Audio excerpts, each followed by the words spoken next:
It's time to venture into the Filmverse, a movie fan podcast where we delve into the never-ending recesses of cinema and report our findings. I'm Mytchel Chandler. And I'm Bryce Payne. And today, on the 5th episode of Into the Filmverse, we'll be discussing the 1973 horror film The Exorcist, our weekly movie watches, and the 1954 classic action/foreign film Seven Samurai. Be sure to join us on Letterboxd, the social network for film lovers. You can find me, Mytchel Chandler, at Mytch Reviews. Mytch is M-Y-T-C-H. And you can find Bryce Payne at Payne Reviews, P-A-Y-N-E. Before we dive into our weekly movie watches, we're going to go off the top with some recent movie news. So, a film I've been looking forward to, and I'm sure a lot of people have since it's in our dearest MCU, Spider-Man 3. They've announced a few castings for the film. They announced that Jamie Foxx as Electro is coming back to reprise his role. Yeah, I mean, that comes from us from the Hollywood Reporter. They basically just announced that, let's see, I'll just read the news story here. So Jamie Foxx, who played classic Spidey villain Electro in the Andrew Garfield starring The Amazing Spider-Man 2, is in final talks to reprise the role for a latest Spider-Man installment starring Tom Holland and being made by Marvel Studios and Sony Pictures. I thought Jamie Foxx confirmed it on Instagram. Well, he did put an Instagram post unquote, up. Exactly. Confirmed it. He did put an Instagram post up and said, he's like, I'm not going to be blue anymore. But that came down like an hour later because Marvel's like, take that shit down. Exactly. And usually when you hear in final talks on a movie, or one of these Hollywood Reporter or Deadline or Variety, one of these major movie news sites, it means that it's basically confirmed. Like, they're not going to report the story unless it's final talks. Basically just means that they got to figure out the final deals of the contract, but the studio says, we want you, and then the actor says, yes, I want to come back. And usually 90% of the time, those go through. I kind of wish it wasn't Jamie Foxx, not going to lie. I like Jamie Foxx as an actor. He's sort of, I like seeing him in things. I mean, he's never, like, pushed me, like, he's never enthralled me, but... Yeah, it's just, yeah. I think Spider-Man 2 is probably my least favorite Spider-Man film. And me so too, I'm like, yeah. I really hope it's not, like, the same Electro, but different color. Like, yeah, I hope it's some sort of, like, different iteration of the character in some way that's... I don't know, I just hope they do something original, because I didn't like his version of Electro, and I don't think a lot of people did. No, because it was stupid. He was just fangirling over Spider-Man the entire time. He was, and then it was just like a misunderstanding of why they even... Like, why he was a villain. Villain, exactly, so... I don't know, I feel like... But that being said, so he's playing the same... But he is playing... Well, I do believe he's playing the same Electro as in the Andrew Garfield ones. So we're like, what does that mean? Like, how does that work out? And then they're like, Doctor Strange! Exactly. And coming from us, I think it was a day or two later, from the Hollywood Reporter as well, they said Benedict Cumberbatch joins Spider-Man 3 as Doctor Strange. I'm actually kind of happy he's going to be in more films because, like, Doctor Strange was in Doctor Strange, made a cameo in Thor Ragnarok, and he was in Infinity War and Endgame. Yeah, no, I really love the Doctor Strange. That's since 2016, so he's been in 4 fucking projects since 2016, and, like, 2 of those are basically just glorified cameos. Right, exactly. No, I really love the Doctor Strange movie. I saw it when I first saw it. I saw it in 3D, IMAX, and I was like, it was so trippy. When I first saw it, I was just like, I can't. What am I watching right now? I did not like it the first time I watched it, but on my recent rewatch of the MCU I did this year, I actually enjoyed it a lot more. Oh, good. I'm glad. But yeah, I really love the character of Doctor Strange. I watched Benedict Cumberbatch first in a Sherlock series, but they said that the move puts Cumberbatch in the mentor role that was previously occupied by Robert Downey Jr., who played Tony Stark / Iron Man, and by Nick Fury, who played in Far From Home. I'm not okay with that. I want Spider-Man to be his own character. I'm sick of him being in, like, a child role. Like, it's Spider-Man. Like, I get it, but I want him to, like, grow up and be his own character, not just, like, have people holding his hand in every single movie that he's in. That's fair, but I think, and there's a point to that when I think I do agree with that for the most part. But another thing I would say is, like, out of all the characters in the MCU, he's the only one that's childlike, and that you know, he still has those other people to look up to right now, and to learn from right now, and so he doesn't make as much of the bigger mistakes that maybe down the line, when we do see a movie where he has nobody, it's going to be more impactful because, you know, he's had these lessons learned from these other heroes. If Electro's not from the Andrew Garfield movies, how much you want to bet he's going to be because of Tony Stark? Oh my gosh, that'd be terrible. Tony Stark. Round 3! You're like, that was my cousin that you killed. Or something like that. I don't even know. I would be so upset. It's like, yeah, during the expo in Iron Man 2, a building fell and landed on Jamie Foxx's, like, family, inspiring him to become Electro, and now he's fighting Spider-Man. Yeah, that would be some of the wacky stuff. But with the inclusion of Doctor Strange, a lot of people are, and especially with the new Doctor Strange movie called Doctor Strange in the Multiverse of Madness, they're basically speculating that there's going to be some sort of Spider-Verse going on in the new Spider-Man 3.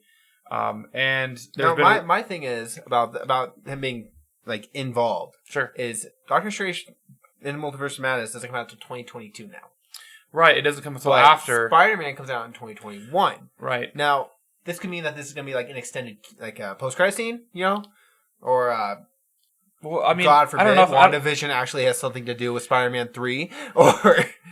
I think WandaVision has been said to be tied very much into the Multiverse of Madness. Which is why I'm like, maybe she's like also tying into Spider-Man 3 leaks or whatever. She creates different realities and then everything starts blending through. This could be how we get like the House of M storyline backwards. Oh, they could introduce X-Men that way? Maybe? The multiverses start blending into our reality. Which I think would be cool, but I'm also like, they set up Spider-Man 3 to be this big, like, Spider-Man on the run, trying to clear his identity, and now they're just like, yeah, we're going to have Doctor Strange in there. Multiverse. Yeah, Electro. Oh, and, Tobey Maguire and Andrew Garfield could come back. It's like, no, just fucking let the dude have this movie. Like, I want to see, like, him on the run, trying to clear his identity. I don't need, like... And 5 minutes in, they just say J. Jonah Jameson's a hoax. It's all fake. And Spider-Man's clear. Like, they probably will. Honestly, I will be so mad. That's exactly what they did with Aunt May from the end of Homecoming into the beginning of Far From Home. Yeah, or like the blip, how it was just like a joke, basically. Yeah, there we go. Everybody's back. Not a big consequence. On to the next movie. Just one random kid that they added an actor in there that nobody even knew before. Like, I can't believe he's our age. You could have done something so cool with that. But what I want to do, jump back on, is Tobey Maguire and Andrew Garfield, because there have been some reports, and I say some because it's like not reputable sources. Exactly. It's not one of your major news sources. Again, those are like Deadline, The Hollywood Reporter, Variety, The Wrap. Those ones are the ones you want to pay attention to. Anything that comes from like these smaller independent sites, they're not saying that they're not true, but they don't have believable. It's less believable because they don't have the credibility that these other ones do. They're basically like to say it's true.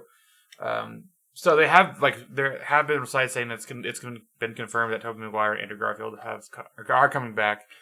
I'm kind of okay with this one too. Like, I'm okay with it. I just don't want them to overshadow what they set up in Far From Home.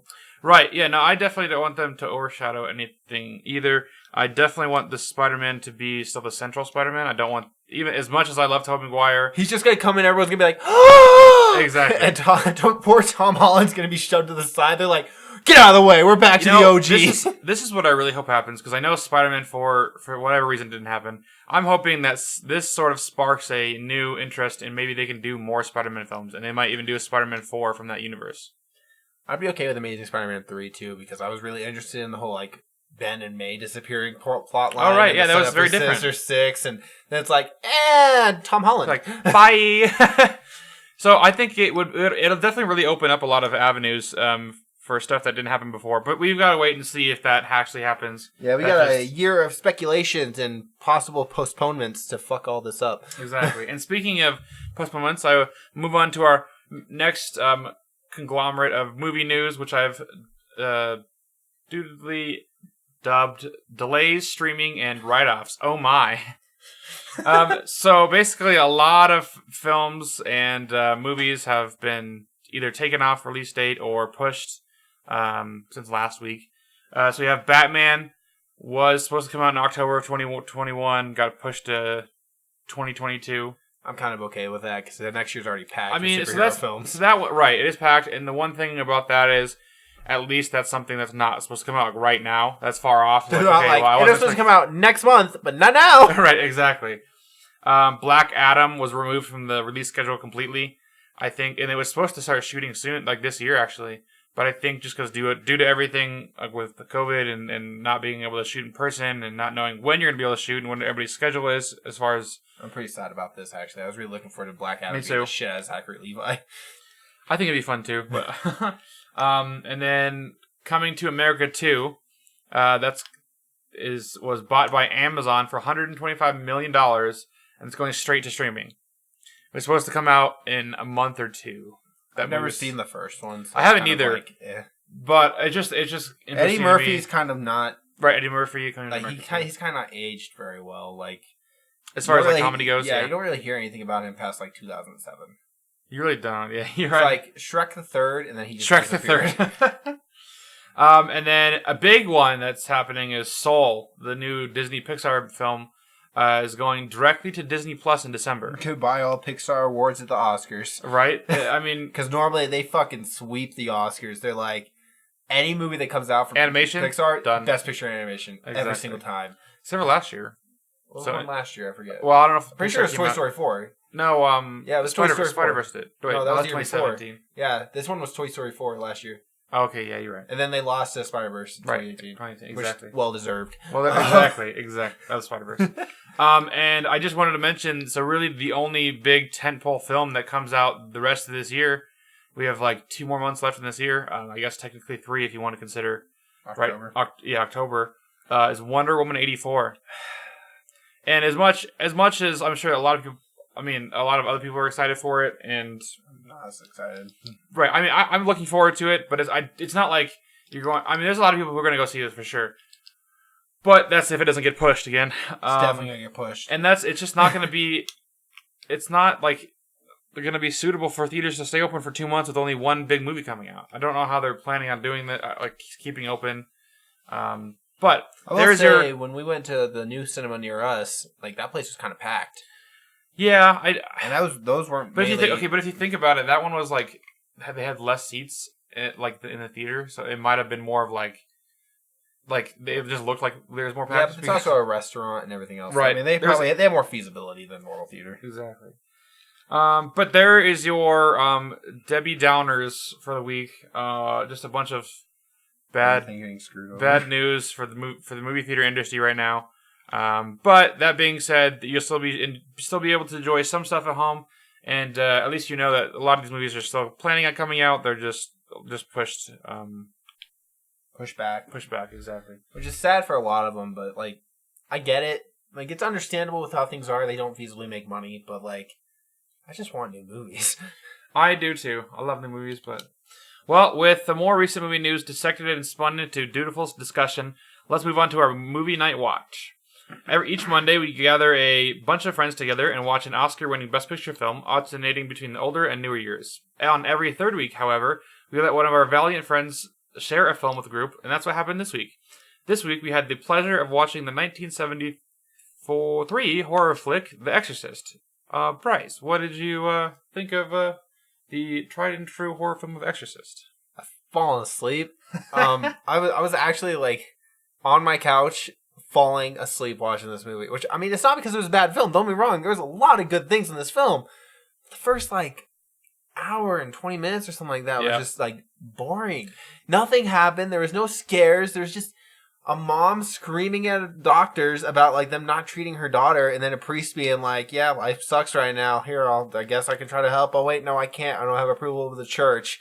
Let me go over here and just do it anyway, because now we have evidence, and it's like, dude, you not see her bed, like, trying to kill this girl? Like, they're like, no, I'm pretty sure it's just a bed, you know? It's like, it's just a bed, what? man. Like, the bed tried to... You schizophrenia? Is it schizophrenia? That's what it is. They're like, yeah, no, it can't be a possession. That's not a thing. That doesn't exist. That doesn't exist, right? It's definitely medication. She needs better medication. Yeah, the mom's like... Her skin's peeling off her face. Just needs medication. Yeah, that's right. Did you not see what I just saw? Like, no, we don't believe in that. Lick me! No, I mean, yeah, I had... Your mother eats cocks in hell. Your mother eats cocks in hell. Basically, that movie. Dude, the demon had, like, the best lines. I know, I was laughing so hard. Okay, but here's the thing. So basically, I agree for the most part. The first half of the movie was very slow and kind of just boring. But as soon as it got into the major possession of the film, which actually was a lot more of the movie than I thought it was going to be, it really got kind of funny, and it wasn't really scary for me, but I also am very desensitized, so I don't get scared to a lot of things. I get at the time how scary it was. Right. But I think after so much stuff that we've seen throughout like modern day horror, right? This was nothing. It was like this is like almost a spoof of horror. Like that's what I was like, oh, is this not the spoof movie? Like, yeah, it's like a big one that comes to my mind is This Is the End, starring Seth Rogen and God, forget his name. He had starred as James Franco. Oh yeah, Franco. And like Jonah Hill gets possessed by a demon, and the guy and like Jay is up there. He's like, "The power of Christ compels you. The power of Christ compels you." And we actually did that. That was pretty. We all said that out loud, like chanting with my friends. It was fun. But like Jonah Hill, what possessed goes, "Oh, does it, Jay? Does it? Because I gotta tell you, it's really not that compelling. It's really not that and compelling." They're like, "Did you think I was gonna work?" He's like, "Yeah, I saw it in The Exorcist. I figured they did their research." And you know that kind of stuff I appreciate, but I like this movie. Just like maybe it's because they took it so serious, but like I just couldn't get into it as much as like I thought I was gonna get into it. Same, yeah. I mean, we'll definitely be sure to talk about that here later this month when we do our like Halloween horror special. We plan on doing here at the end of the month of October. So be sure to check that out when we release that. I do have a cool fact about The Exorcist, though. Sure. So the actress who played Regan, actually, when the bed was shaking, that was the kid, right? Yeah, she was like strapped to the bed while it was shaking. Went so violently it actually broke her back and caused her to have scoliosis. Oh my god, are you serious? So like the screams she's doing are real pain. Oh my god, Becky. And I was Reagan. Like, oh my god. I was like reading about it, and I was like, oh shit, like that's pretty freaking brutal. That is brutal. You know, a lot of these Back to the Future, a lot of these behind the scenes, like content you bring up to me, I always like. Makes me appreciate the film a little bit more. Like, no, Jack Nicholson was supposed to be the priest in the movie. Did you know that? He did one. Didn't he do a different Exorcist where he was the priest? I think he did one of the newer iterations. Not that he was the priest. At least that's what the director said that he was too unholy to ever play a priest. Too damn unholy to ever play a priest. That's what he said about Jack Nicholson. I'm like, nice. Like that's smooth. That's just. Well, with that, so actually, yeah, I have another thing about the crucifixion masturbation scene where she's like, "Oh yeah, fuck you, Jesus," and like trying like shoving it. That was actually toned down for the movie. Toned down. It's actually more brutal in the book, apparently. Oh, all right, in the book. I'm sure it is. A lot of this stuff could probably be like creepy. Like, what the? This chick stabbing herself in the poo-tang pie with a cross? Oh no! It's also the first horror film ever to be nominated for Best Picture. Oh, was it really? And the only other ones were Get Out, Jaws, The Silence of the Lamb, and The Sixth Sense. Get Out was nominated for. How did I not know that? Yeah, it was nominated in 2017. But that's all. That's all the horror movie films ever. Well, the thing about horror movie films, it's really hard to make good horror films. Or it's not hard, but for some reason, it's just not done well. Like people don't make good horror films. I don't really know why. Horror is up there with comedy. It's like right, exactly. Either the easiest or the hardest. Exactly. Genre you can make horror films like super easy. They're just not going to be good. Good, exactly. Exactly. Same thing with comedies. Is you can make comedies super easily, but you're not necessarily going to be good, and that's really the main issue with horror films. I do like the amount of effect they put on the church in this movie, but it also like makes you feel like how times have changed, because now when there's church in a movie, usually people will just disregard the entire film. Yeah, you're like, nope, it's no church for me. God, did you watch the Best Picture nominee that we had to watch? It was like a singing pastor going to like a new church, and he's like young and hip and old. Yeah. I think it wasn't American Paris, was it? No, it was. Oh God, I can't remember what it was called. It won in like 1940s. Going My Way, I think it's called. Huh. Okay, yeah, I think I sort of remember that, but yeah, that's like, it was another one of those church movies where it's just like they put so much emphasis on how great the church is, and then when people start realizing that like the church isn't as good as they say, they have errors and fallacies and usually when a movie has central ground on church, it's very negative light. Yeah, controversial because there's like propaganda for church almost now. But I mean, that's the nice thing about The Exorcist is like at least the church was like, I'm just trying to do the right thing, bro. Like, it's like a Spotlight that I just watched, where it was like, oh yeah, the church actually has pedophiles in it raping kids. It's like, wow, that's pretty dark. That's pretty dark, man. No, the Exorcist was pretty good. I think I gave it like 3.5 out of 5, if I remember. Once again, I was like half asleep because, it's putting me to sleep until the last like 20 minutes. Wow. Well, with that out of the way, we will move on to our weekly movie watches. So, Bryce, do you want to talk about what movie you watched this week? Oh God, let me go to the Letterboxd real quick because I don't really want to talk about Frozen 2. So I don't want to talk about Frozen 2 because that was the most recent film I watched. I watched a documentary. I also don't really want to talk about that. You had mentioned, was it Matt Damon that starred in the film? Yes, I watched The Martian. I loved this movie. Okay, for those of you listening that don't know, I hate sci-fi. That's such a big claim, but like the only ones I really like is Star Wars because it's not like in my mind fantasy, sci-fi. Sort of sci-fi. It's like knights with lasers kind of thing. Yeah. But like things like Alien, which controversial, everyone's gonna be like, "How dare you?" I hate Alien. I hate the whole franchise. I've seen every single one. I gave it a fair shot. I tried. I don't like it. I've never seen it, so I can't. But I will get to it eventually at some point here. But that's why I'm not rushing. You're like, I want to watch it. I'm like, man, you're kind of waiting because I don't like that movie. But as far as The Martian went, how did that experience go for you? Okay, so I was watching and I started and I was like, wow, they're already on Mars? Holy shit. They skipped the whole like journey? Nice. I was really like worried they're gonna be like the whole like first half of the movie is just gonna be going there, and I was like, fuck, I really don't want to watch just like people traveling a rocket to Mars. And so they starts off, they're on the planet, they're like doing their research, and then a storm hits and they basically rush aside and they're like, well, we gotta go, otherwise we're gonna be stuck here and our ship's gonna crash. So they all go run outside and the storm hits, and Matt Damon's character got hit by debris and flew away from the group. And they thought he died, so they left.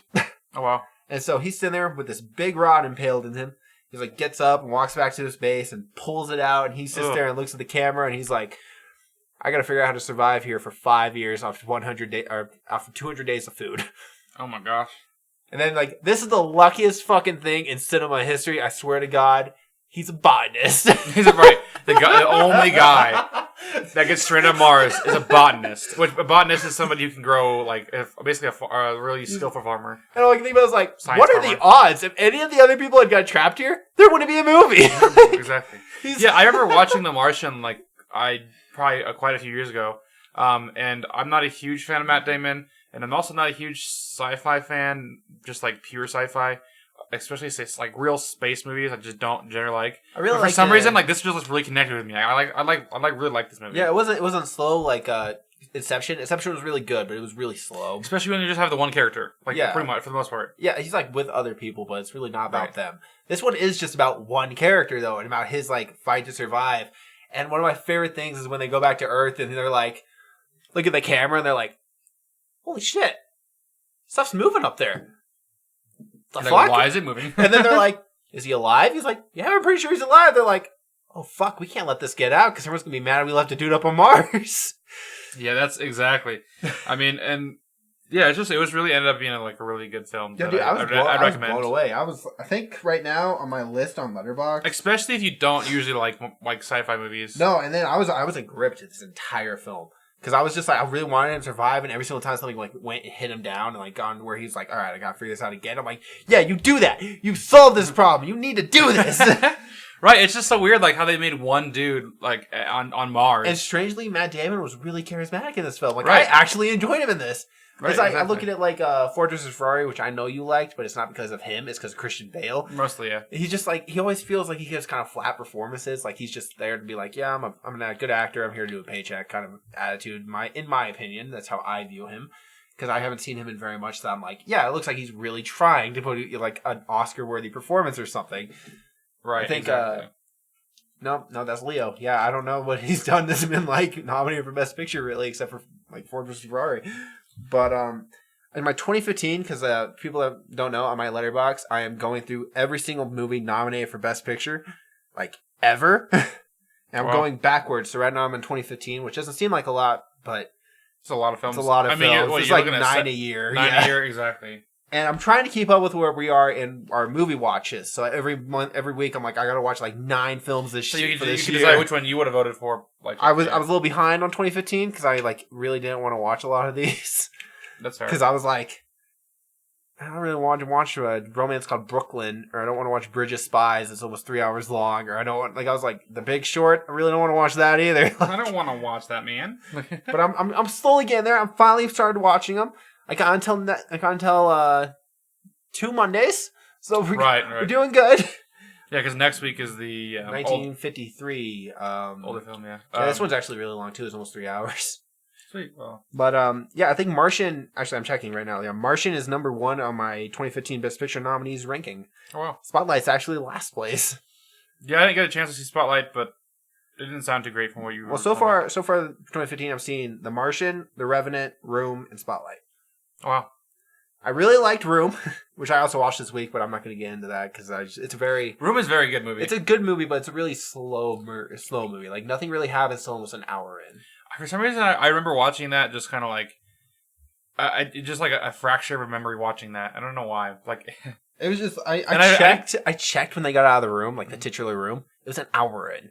Okay, that's what out of an hour and 50 long minute movie. Right, it was like exactly. So it's like not really much happens in there, and the kid screams a lot, but otherwise, it can be very annoying. Yeah, I really like the plot though, and I really like Brie Larson in that movie. But anyway, The Revenant we saw together. I think you were there. Were you there? I wasn't, but I did see. But I have seen The Revenant before. There was 2 other people when I watched that. I don't remember. I know Skylar was there. But Sweet. We watched The Revenant, and then I watched The Martian. The Martian is so far my favorite one. It's like 4.5 out of 5 for me, and that's rare because I hate sci-fi movies. So I was like, "This was for rate so high." This one's amazing for me. That's awesome. So I had the chance, well, not the chance, to watch. I guess the pleasure to watch Chris Evans be a banana split in not another teen movie. This is where the infamous. I guess memes come from of you see Chris Evans with his banana on his butt, all naked, with like the Miracle Whip on his nipples. I don't know why I was thinking that's from Fantastic Four. For oh my gosh, why would you think? And then I don't know because Johnny Storm's like that. I don't know. And it's also the one where he walks up to the window, or not the window, but the picture, and he looks at himself and he goes, "Nice," and he walks away. So it all just sounds like Johnny Storm. I don't know. Right? No, exactly. It pretty much is. But I'm not gonna talk about this movie too much because it's really just silly and kind of dumb. But I enjoyed it though because at least out of all spoof movies, this one was filled with some sort of heart and message. But by the end of it, even if it was just sort of like a simple message, but it was something more. This is what spoof movies should be like. So that's why it's like if you want to ever see a spoof movie that is done the way spoof movies should be, and not like just kind of. Just like you throw in too many dumb moments and there's not a scary movie. Well, I think the first scary movie was pretty good, but the rest of them were kind of lame. Like, but I'm gonna make you watch Epic Movie. I'm gonna do it. Oh, I think I've already seen that. Oh, that's like a guilty pleasure film. I just find it so stupid. I find it so funny. Oh, I know. I watched the Hungover Games. That's what I watched. That one was trash. Yeah, no. Epic Movie, man. That's gonna blow you away. That one is complete trash. But see, the spoof movie is completely a spoof, but it does so well of doing it that it creates some sort of its own messages for a movie by then. It says something different than just like, here's all this stupid stuff in this movie. Yeah. Well, with our thoughts on the various content we watched throughout the week, spiraling into the Filmverse, let's move on to our Filmverse feature.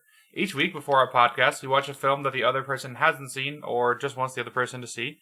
Last week, Bryce chose the 1954 action/drama classic that inspired a whole generation of filmmaking, Seven Samurai. And yeah, I guess I'll go first because I've already seen it. Yeah, he's already seen it before. My first time seeing it. I actually really enjoyed it. I mean, I know I probably didn't look like it while I was watching it, but it's a very long movie, way longer than it ever should be. I think a movie should be without some sort of more plot to drive it forward than what was in that movie. It was literally just like an hour for gathering the team, an hour for making a plan, and then another hour and like 20 minutes for doing the actual final battle. And I was like, if you ever watch a battle for an hour and 20 minutes, it gets kind of like stagnant at a certain point. Except in Endgame. Well, yeah, but that was like 3 hours. That was 50 minutes for Endgame. I don't know if you've ever timed that. Was it really? It's like a 45-minute, 50-minute battle. Well, I did not know that. It's like until the last 20 minutes of the movie. It's like, wow. It's a long battle and it flies by like that. It's so fast. Well, that's the thing. It's all about pacing. And this one didn't have that great of pacing. But I do recognize it for what it was, and just being very influential throughout the cinema. So I definitely appreciate it, at least. Have you ever seen so much Japanese butt in your life? There was a lot of Japanese butt in that film. Let's just say that, yeah. There was like that one guy at the end, and you're like, why is he not wearing any pants? I was like, they have honor. They don't attack down there. He was like, why is that dude not wearing pants? There's a lot of moments that are just like very tropey and cliche, but I think that might be due to the passage of time and so many other people using it. Since this was one of the first films that people use stuff to base stuff on. Oh yeah, dude, there's so much.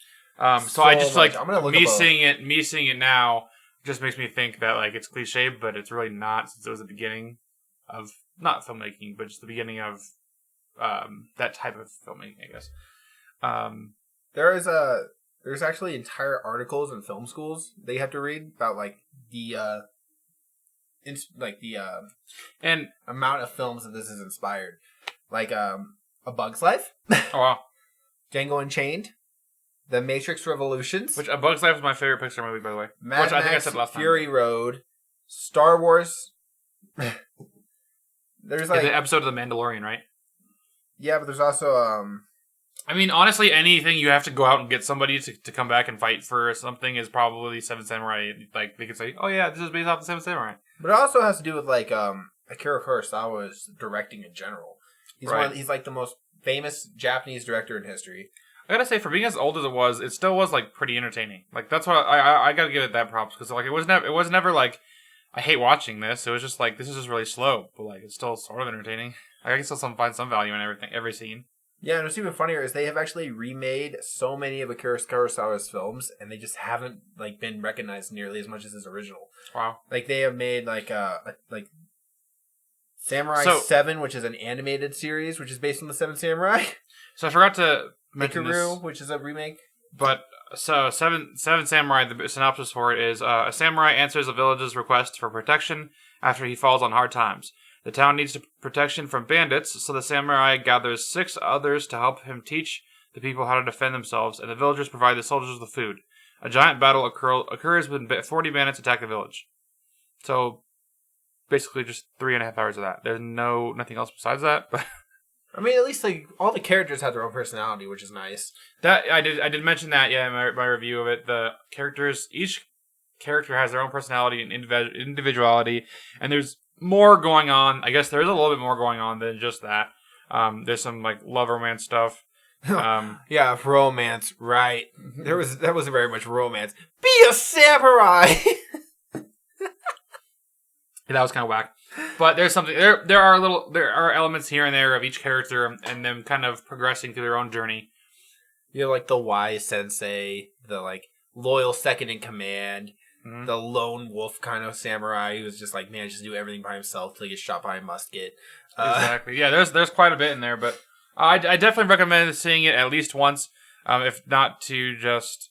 I mean, if you're a fan of film, otherwise. It is such an influential film. It is exactly, and I really do appreciate having been able to see it, because at least I'll be able to reference back to it, and be like, hey, this has very similar elements from the Seven Samurai, because it's up there with like Citizen Kane for its influential. Like it's up there with like, this is one of those movies that if you're into film, if you want to like learn about film, if you're passionate about film, this is one of those movies you have to watch. Like it's almost like a requirement to have this. Exactly. Film. You can't call yourself a film fanatic until you do, or you get like a pundit. That's why like when I seriously started getting into film, and like I was like, I gotta watch this movie. Like I have to. It's like a requirement. Exactly. It's an unofficial requirement to be a film buff. So well, thank you for letting me see that. I definitely appreciate it. So. I don't think you're gonna be happy with me on this one, because I mean I'm hoping that you'll find some enjoyment out of it. It's Space Jam. I'm walking out. Just have you watch Space Jam again? No. We're gonna watch next week. We are going to watch Remember the Titans.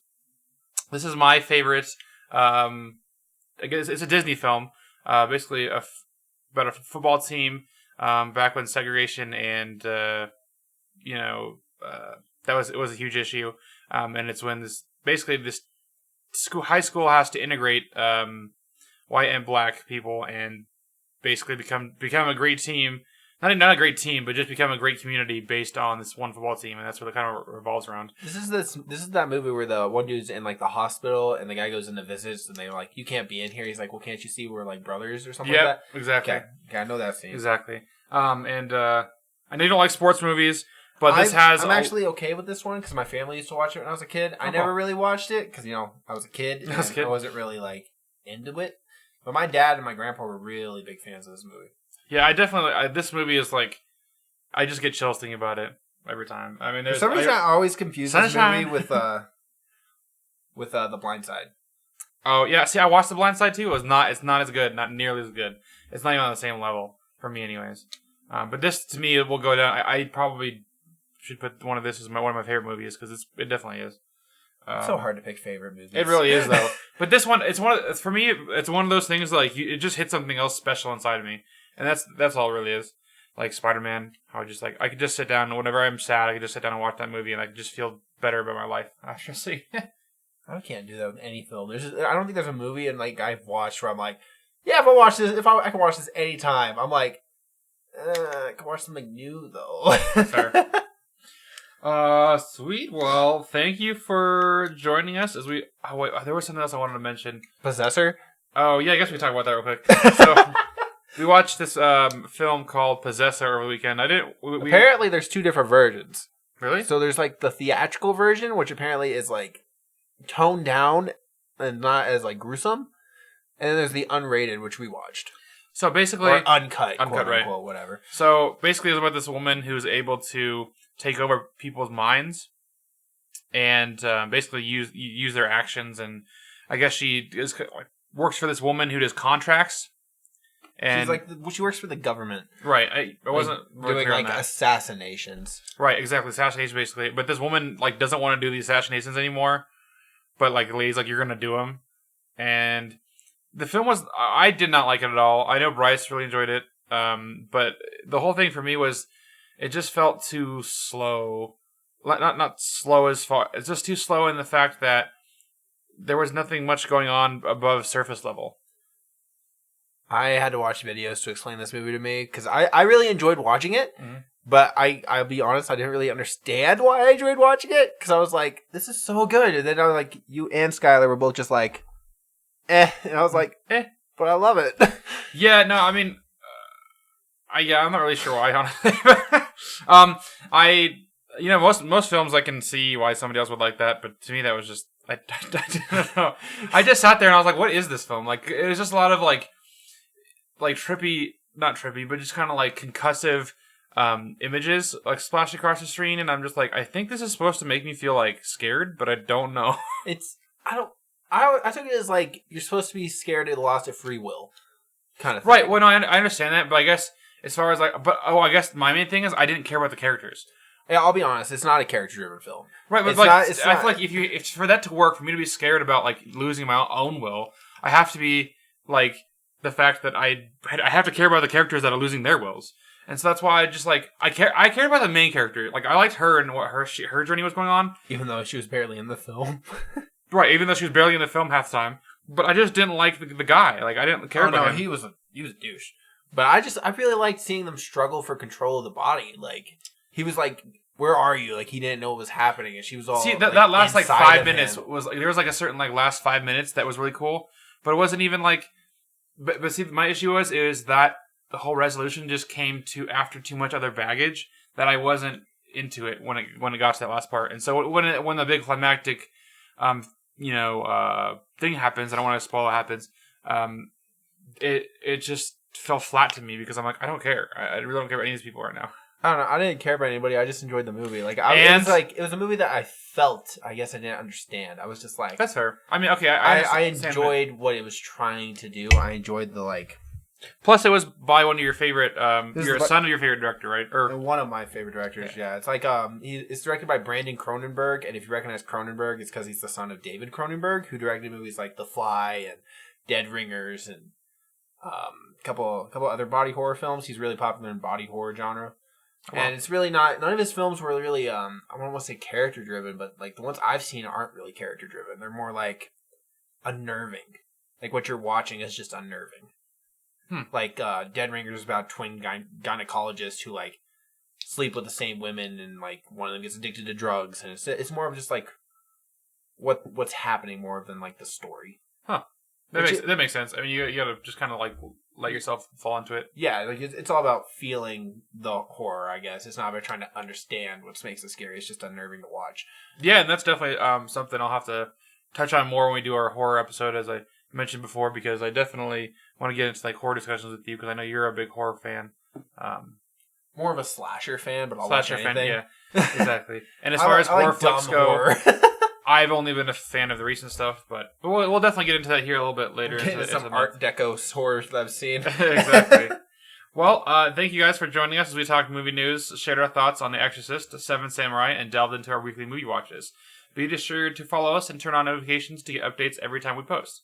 You can stay connected with Bryce Payne on Letterboxd at Payne Reviews, Payne Reviews. And you can stay connected with me, Mytchel Chandler, by following me on one of my slew of social medias, Facebook and Instagram at author Mytchel Chandler, and on Twitter at Mytchel Chandler, and on Letterboxd at Mytch Reviews. And Mytchel and Mytch is spelled with a Y, so it's going to be Mytchel. That's all for this week, our fellow cinephiles, and until next time, Excelsior! So much better.